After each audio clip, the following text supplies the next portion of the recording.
So I went a tiny bit of low hanging fruit here for both of these. Hey, we're starting out. We're ramping it up, right? These are names that people will know, but for the free agency and the draft. But I this is one I think very intriguing. This was one that was kicked around a little bit around last season, and just kind of different scenarios. We're going to talk about Chase Young. He has a void year here in New Orleans, and a guy that's never really peaked beyond 7.5 sacks as a player. He did make the Pro Bowl as a rookie. When he did have 7.5 sacks, was the defensive player of the year, but has just never lived up to the hype. Still a productive guy, and may just be kind of one of those Jadeveon Clowney guys, right? Where you just rent them for a year, 2 years, and then they give you a little bit, and then they go on and they just kind of keep going to different teams. He's now, same draft class as Joe Burrow, so entering his 6th season, and I believe he's been on 2 different teams, I think, to this point. 3. So three, yes. So again, a guy a lot of people would like to see here as a support player, which sounds weird from a former number 2 pick overall. Sounds weird to say he'd be a support guy, but obviously I think if you have him in here, if there are questions to with Trey Hendricks Sam Hubbard going on this year, maybe this is a route that you explore if you are the Cincinnati Bengals. And here's a little bit on him. Obviously, a guy that a lot of people are just familiar with from his Ohio State days. I don't know, John. I mean, you look at the numbers aren't eye-popping here when you look at the stats over 5 years, and there's been injuries, 22 sacks, 131 total tackles, 28 total tackles for loss, 53 quarterback hits. That's a pretty good ratio to the sack number there. PFF score overall of 66.4.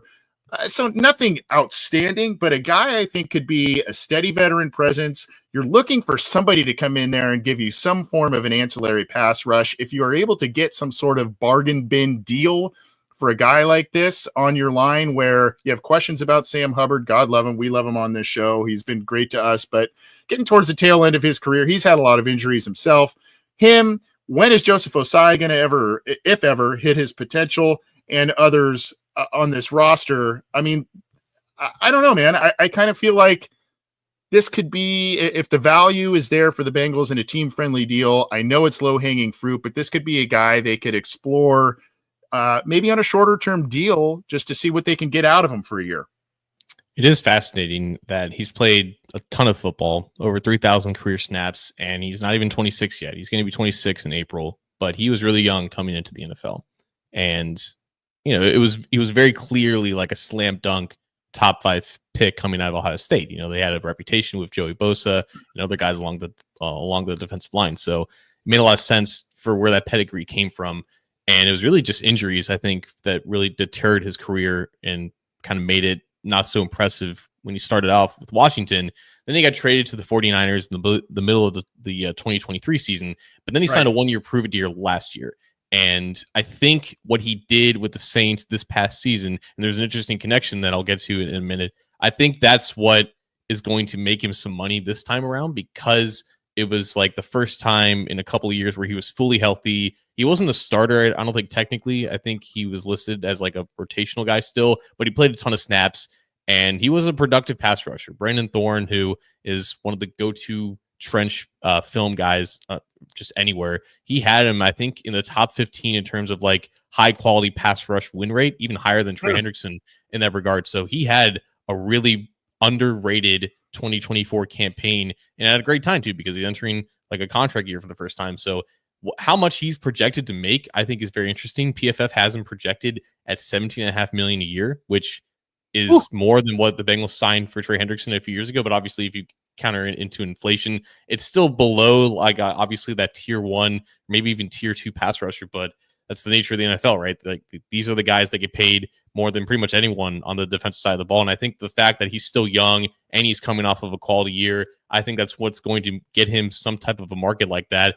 Probably not looking more than anything than a 2 or 3 year deal, because of the lack of consistent success and in his health in that regard. But I think the Bengals are an interesting fit because they just hired a former Saints assistant and Mike Hodges at linebackers coach. So he didn't coach him directly, but there's some familiarity, at least being in the same building with him. I guess the biggest question I have, Anthony, is the fact that obviously Trey is going to be here for at least one more year, and the plan is to have him for longer.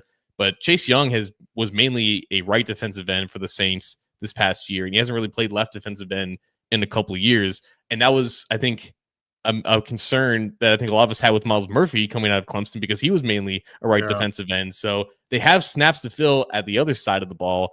And Chase has played on both ends before, but his most productive season was just at right defensive end. So I think that combined with maybe other teams being interested, and that's where the market kind of gets inflated, it's going to make it interesting. But I definitely think that he would be on the Bengals' radar for not only just all of that, but they were familiar with him in the draft process, and I think Burrow knows him as well from Ohio State. So it makes a lot of sense. So we'll just see kind of how that market kind of goes for him, I guess. Yeah, so 2020 is a rookie listed at left defensive end. That's when he did have 7.5 sacks. He, they right defensive end. Later he had 5 sacks with Washington in 2023, and then 2.5. So equating when he was with San Francisco, and then like you said, I think last year in San Francisco they do all kinds of. They just he's listed as defensive line in San Francisco, not defensive end or edge or anything like that. So early, like you said, early in his career, there was some productivity at the left side, and he did play there in the NFL. With the injuries and stuff, that changed, and then obviously moved to San Francisco and that sort of thing, and so things changed a bit. But I mean, a guy, I don't know, maybe I'm not talking about hometown discount, but maybe there's some interest on his part coming back to the area from playing in Ohio State. It would have to make sense for the Bengals. And obviously we've talked about, I know a lot of people have talked about the guys that we mentioned one at the beginning of the show that they may need to move on from to shave some salary cap, get younger and potentially more productive at some of these spots. So a guy, again, low hanging fruit because he's an Ohio State guy, former high pick. Oddly enough, was some fans wanted him over Joe Burrow when the Bengals were drafting that. Yeah, it's just like Andrew Hawkins was a victim of that, believe it or not. Yeah. So yeah, but we're not going to go down that road again. But regardless, a guy to monitor. 17 million a year is hefty. I don't know that he would necessarily get that, and I don't think the Bengals would pay that. But if for some reason he's one of those guys that falls through the cracks a little. I mean, you see those small handful of guys who go, wow, why didn't that guy get scooped up in free agency yet? As the days roll on, if he's one of those guys that falls through the cracks like that, maybe this is something that makes sense for the Bengals. Yeah, it only takes, it takes one team to sign him to that deal, right? Whoever is like really in on him in that regard, but it is a deep edge rusher free agency class, so maybe it becomes like a buyer market in that sense. But yeah, it is a really tough position, I think, to find bargain bin values because typically teams don't want to get rid of quality pass rushers, and when they do, like it's like, hey, we need pass rush help at any means necessary, and the ties like Trey Hendrickson are going to make $25-30 million a year, so value is relative, I guess. So Chase Young, he's definitely not going to get more than $18-20 million per year, but I think teams are going to see that former second overall pick, someone who's still in his mid-20s, coming off of a good year, and that's what's going to make him attractive. And maybe that would be like the big fish that the Bengals would spend along the defensive line, because it's either going to be that or defensive tackle for sure. Yeah, and I'm just interested to see who the Bengals will be courting, and maybe this is one of those guys. We'll see, but a guy that could demand quite a bit on the open market. We'll see here. He's bounced around a bit, but I like you said, the age is really what's most intriguing to me. For when you could argue, even though he's entering his 6th season, that this is actually the prime of his career at 26 years old, right? I mean, you could make that argument. So we'll see what happens with Chase Young here.